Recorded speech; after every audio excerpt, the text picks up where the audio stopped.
Iguro Obanai. Dia adalah salah satu pilar dari ke-9 pilar yang ada dalam serial anime Kimetsu no Yaiba. Iguro Obanai merupakan pilar ular. Rambutnya berwarna hitam dan memakai haori berwarna hitam putih. Sebagai seorang pilar, Iguro Obanai memiliki ciri khas unik tersendiri. Dia memiliki warna mata yang berbeda, yaitu kuning dan hijau. Di lehernya terlilit seekor ular putih bernama Kabumaru, serta Iguro Obanai memiliki pedang dengan bentuk seperti keris. Umurnya adalah 21 tahun. Tingginya 162 cm dan berat badannya adalah 53 kg. Sebagai anggota organisasi pemburu iblis, Iguro Obanai merupakan seorang pilar dengan masa lalu paling miris di antara para pilar lainnya. Seperti apakah masa lalunya? Mari kita simak bersama kisah hidup pilar ular Iguro Obanai yang akan Mimin ceritakan secara lengkap dan jelas. So, welcome to Ops Anime.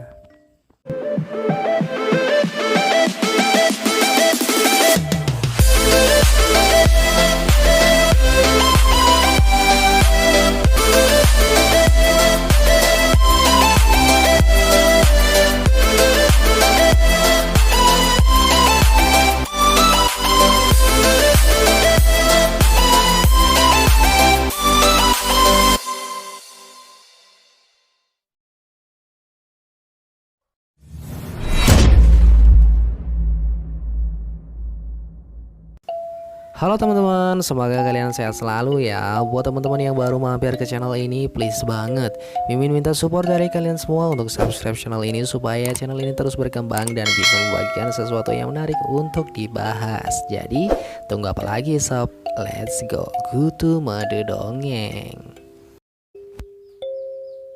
Kisah ini teringat di benak Iguro Obanai pada manga Kimetsu no Yaiba chapter 188 ketika pertarungan melawan Muzan sedang berlangsung.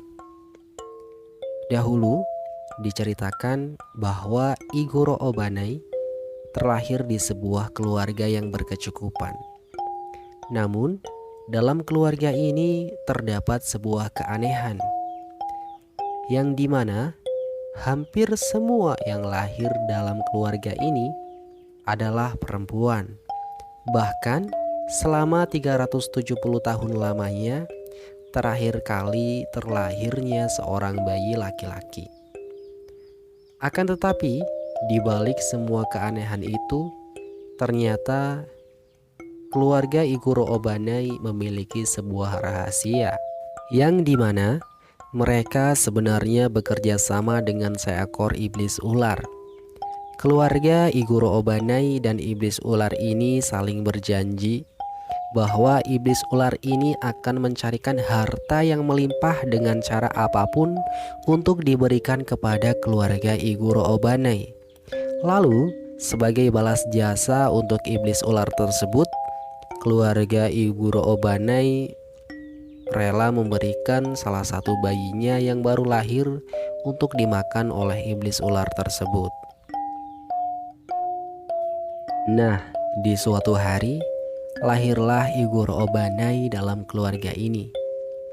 Dan langsung dibawanya kepada iblis ular tersebut seperti perjanjian yang telah disepakati. Iblis ular yang melihat Iguro Obanai sangat senang, karena Iguro Obanai ini terlahir dengan memiliki keunikan pada kedua warna matanya. Namun, tubuh Iguro Obanai pada saat itu terlalu kecil menurut iblis ular, sehingga iblis ular tersebut meminta keluarganya untuk membesarkan Iguro Obanai supaya puas untuk dimakan olehnya. Dari sinilah Iguro Obanai memulai hidupnya dalam penjara. Hari demi hari telah terlewati. Iguro Obanai pun mulai menginjak usia anak-anak. Setiap hari dia selalu diperlakukan istimewa oleh keluarganya. baik dari segi kasih sayang serta kebutuhan sehari-hari. Mereka selalu ramah serta selalu memberikan makanan yang mewah.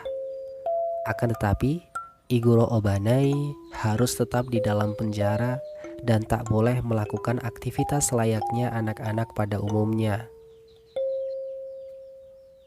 Iguro Obanai yang menerima perlakuan tersebut setiap harinya pun merasa risih dan mual karena kurangnya ventilasi udara di dalam penjaranya.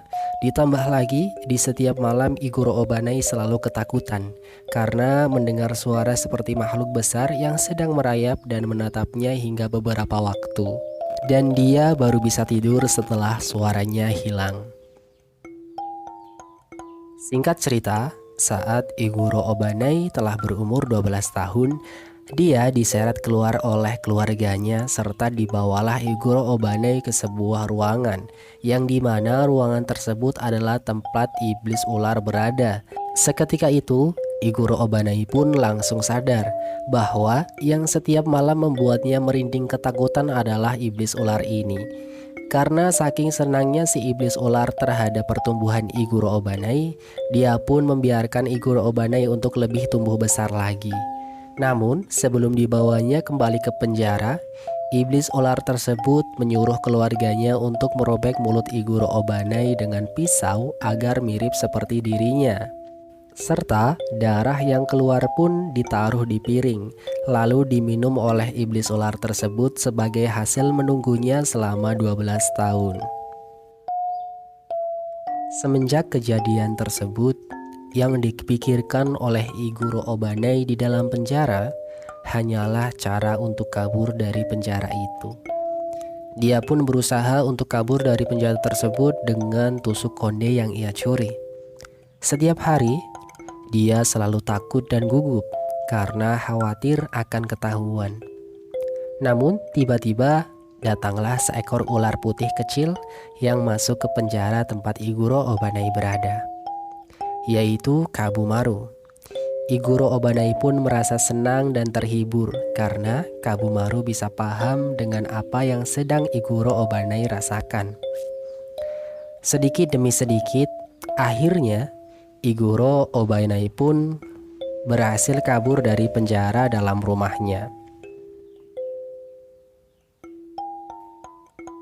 Akan tetapi, bersamaan dengan itu pula terjadilah hal yang mengerikan di rumahnya. Ketika sang iblis ular memulai rutinitasnya, yaitu menengok Iguro Obanai di setiap malam, iblis ular itu terkejut karena Iguro Obanai tidak ada. Sebab mengetahui hal tersebut, iblis ular pun marah serta membantai seluruh keluarga Obanai.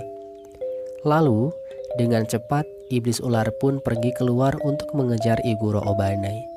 Akhirnya dia pun menemukan Iguro Obanai sedang lari terbirit-birit. Lalu si iblis ular ini langsung datang dan hampir memakan Iguro Obanai. Namun, tiba-tiba datanglah sang pilar api dan dengan sekejap mengalahkan iblis ular tersebut. Iguro Obanai pun terselamatkan serta mengucapkan terima kasih pada sang pilar api. Setelah itu dibawalah Iguro Obanai ke tempat sepupunya yang masih selamat. Namun, Iguro Obanai malah dicaci maki dan dimarahi oleh sepupunya. Obanai yang mendengar itu pun sakit hati serta bersedih. Karena melihat Obanai yang terus dimarahi oleh sepupunya, sang pilar api membawa paksa sepupu Iguro Obanai ke tempat panti asuhan terdekat. Lalu kembali lagi untuk menemui Obanai. Mereka pun sedikit berbincang dan beristirahat. Setelah mereka berbincang dan menenangkan diri, Iguro Obanai pun memutuskan untuk menolong banyak orang layaknya sang pilar api Rengoku Shinjoro. Lalu, semenjak Iguro Obanai memutuskan hal tersebut, ia pun mulai berlatih pedang. Serta, lambat laun akhirnya ia pun menjadi seorang pilar.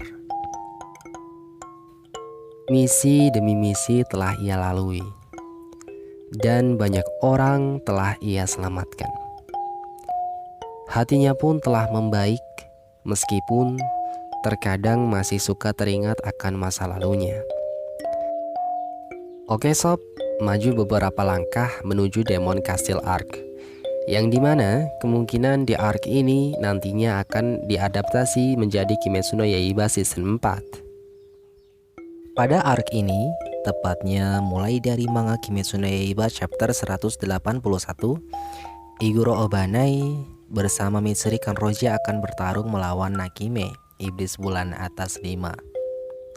Meskipun tadinya mereka kesulitan pada saat melawan Nakime, namun akhirnya mereka berhasil mengalahkannya berkat bantuan dari Yushiro. Yushiro berhasil mengendalikan Nakime serta ia telah memindahkan para pilar ke tempat Muzan berada. Begitu juga dengan kastilnya. Yushiro memindahkan kastil tersebut ke dekat tempat matahari terbit terpancar jelas, dan hancurlah Demon Castle milik Muzan di tengah pemukiman warga. Di malam yang panjang itu, Iguro Obanai bersama seluruh anggota pemburu iblis berjuang bersama-sama dengan sekuat tenaga, dan semuanya memberikan bantuan dengan keahlian mereka masing-masing. Iguro Obanai beserta pilar lainnya bertarung sampai titik darah penghabisan. Tak peduli seberapa deras keringat dan darah mereka bercucuran, akhirnya mereka pun bisa mengalahkan Muzan. Setelah kekalahan Muzan, semuanya pun meneteskan air mata kebahagiaan. Di sini, Iguro Obanai sedang bersama Mitsuri Kanroji. Iguro Obanai memakaikan haorinya untuk Mitsuri Kanroji dan memeluknya. Mereka sama-sama lemas karena terlalu banyak menerima luka serta mengeluarkan banyak darah. Mereka bercerita tentang kebersamaannya saat sedang bersantai berdua, mengingat kembali kenangan mereka ketika sedang makan dan berkumpul bersama. Iguro Obanai pun mengungkapkan perasaannya bahwa dia bahagia bisa bertemu dengan Mitsuri Kanroji. Mitsuri Kanroji pun menangis. Ia menangis bahagia dan mengungkapkan bahwa dia ingin menjadi istri Iguro Obanai jika mereka terlahir kembali nanti. Iguro Obanai pun senang mendengarnya, serta ia berjanji akan membuat Mitsuri Kanroji bahagia. Setelah itu, mereka saling berpelukan erat, dan akhirnya mereka pun gugur dalam pertempuran. Namun, pada era modern di mana para cucu anggota pemburu iblis yang selamat hidup, Iguro Obanai dan Mitsuri Kanroji terlahir kembali, serta telah menjadi sepasang kekasih yang mempunyai sebuah restoran. Nah, itu dia sob, kisah hidup Iguro Obanai dari awal sampai akhir hidupnya. Semoga dapat dipahami dengan mudah oleh teman-teman semua ya. Oke sob, sekian untuk kesempatan kali ini. Mimin pamit undur diri. Jangan lupa like, comment, and subscribe. Wassalamualaikum warahmatullahi wabarakatuh.